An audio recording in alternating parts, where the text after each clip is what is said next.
Hi, welcome to the FloodAdapt introduction video. So to start with, let's start with the problem. So cities all over are currently grappling with flooding problems, and these can come from many different sources. You've got hurricanes, you have nor'easters in the winter, high tide flooding, even on sunny days, rainfall flooding, and of course compound flooding, where you may have a high tide and rainfall at the same time. At the same time, there's a lot of changes going on that are also making flooding worse or making the damages worse. So you've got things like sea level rise. We see storms becoming more frequent, becoming more intense, changes in precipitation patterns, more intense rainfall. And at the same time, we've got people moving into cities. We've got population growth and economic growth, so more development. And all of this changes the risk profile in a community.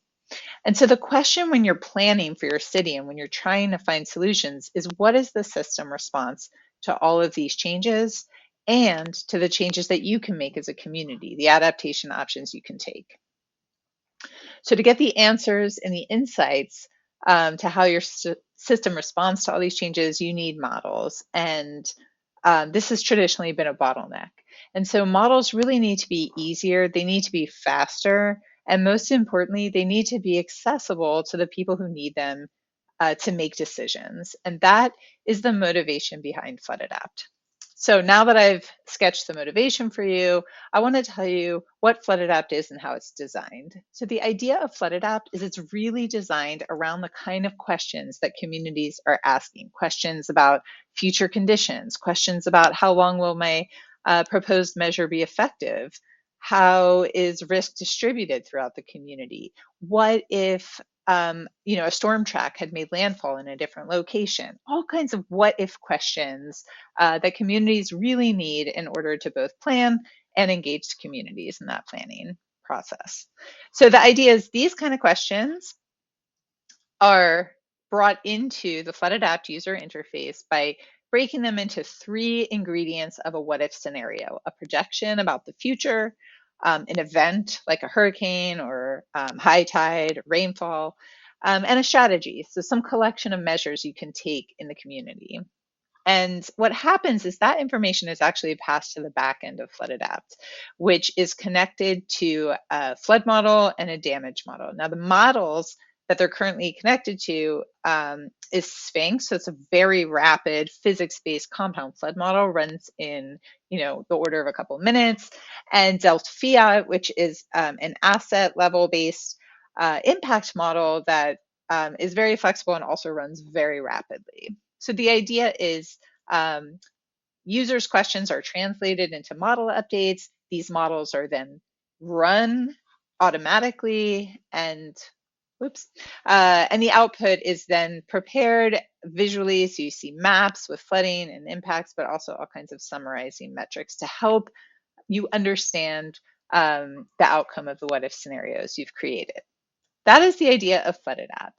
And there's a lot of tools out there. Some things that we think are very unique about FloodAdapt. The first one is that you can simulate events that mean something to your community. So here's an example. In Charleston, South Carolina in 2022, Hurricane Ian almost made landfall in a very catastrophic location, but it shifted at the last moment and spared the community. Another event is the nor'easter from the end of 2023, which coincided with heavy rains for a compound flood event that led to a lot of flooding in the area. These are events everybody remembers. Another thing that makes FloodAdapt unique is that you can interact with it. So you can specify actions that the community wants to take, and then you can simulate the flooding and evaluate the effectiveness. So a couple of examples, you can see on the left, I am going to select some homes to elevate. So you can see I'm just clicking around on the right side. At the same time, you can see I'm clicking around the peninsula to try out a peninsula seawall. It's really as easy as clicking around. You say how high you want to elevate the homes. You say how high you want that seawall to be. And now they're in your system and you can simulate different events with these measures in place. Another thing that is unique about FloodAdapt is we really try to bring the latest in science and methodologies to practitioners.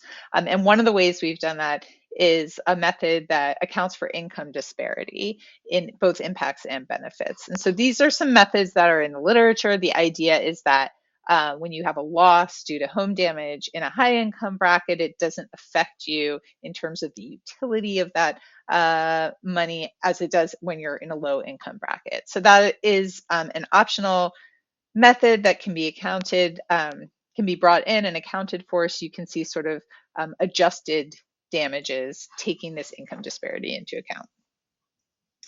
So just to give you an overview of some things that FloodAdapt can evaluate, it's got a lot of features. It can look at lots of future conditions: sea level rise, population growth, economic growth, changes in precipitation frequencies, and also storm frequencies. In terms of events, it can look at rainfall, surge, tide, wind, and river discharge, any combination of these. These can be historic events, a historic hurricane track. It can be a synthetic event, just kind of a what if event you want to look at. And it can also be a set of events, which we use to calculate risk within FloodAdapt. Strategies, you can put in a flood wall or levee, a pump, urban green infrastructure, can flood proof, buy out homes or other properties, and elevate.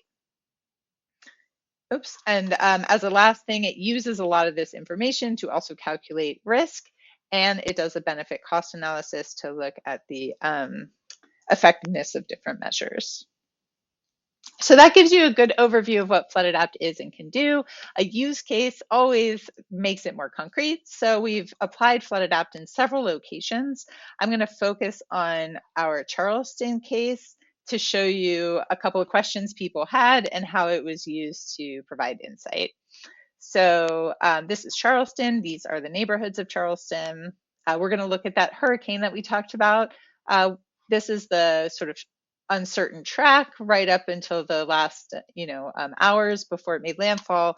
And the question is, what would have happened if Hurricane Ian had made landfall closer to Charleston? And so that's what we're going to look at. So what you see here is the interface of FloodAdapt. I'm selecting from a hurricane selector, Hurricane Ian, that brings in the information about the track automatically.